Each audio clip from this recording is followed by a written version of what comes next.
अहिल्यानगर महानगरपालिकेचे कंत्राटी कर्मचारी धीरज परदेशी यांच्यावर मुकुंदनगर परिसरात अज्ञात इसमांनी प्राणघातक हल्ला केला होता। या हल्ल्यामध्ये परदेशी गंभीर जखमी झाले असून त्यांच्यावर एका खासगी रुग्णालयामध्ये उपचार सुरू आहेत। घटनेला 24 तास उलटूनही आरोपींना अटक न झाल्यानं परदेशी कुटुंबीय आणि पुरोहित समाजाच्या नागरिकांनी तीव्र संताप व्यक्त केला।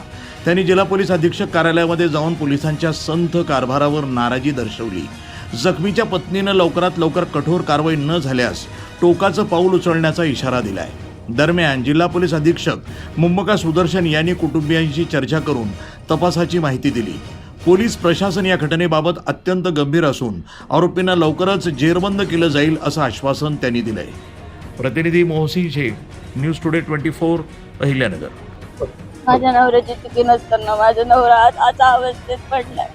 जे कोणी आरोपी आहेत त्यांना फाशीची शिक्षा झाली पाहिजे। त्यांना जर फाशीची शिक्षा नाही झाली तर अजून एक मी माझं जीवाचं बरं वाईट करणार। कारण की माझ्या नवऱ्याची काडी मात्र चुकी नसताना माझ्या नवऱ्याला इतकं मारलंय की ते आज अवस्थेत पडले आणि त्याला ऑन ड्युटी मारले आणि ज्या एरियात मारले त्या लोकांना पण त्याचा त्रास झाला पाहिजे। कारण की याच्या आधी सुद्धा एका मुलावर असं हल्ला झाला पण ते दुर्लक्ष करण्यात आल्यामुळे माझ्या नवऱ्याने आज जीवावर बेतलं।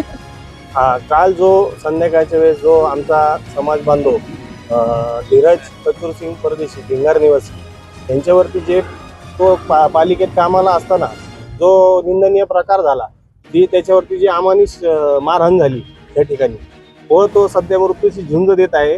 त्याची परिस्थिती अत्यंत बिकट आहे। तर आमचं फक्त प्रशासनाला आणि आमचे पूर्ण राजपूत समाजाच्या वतीने एवढंच आम्ही निवेदन द्यायला आलो आहे।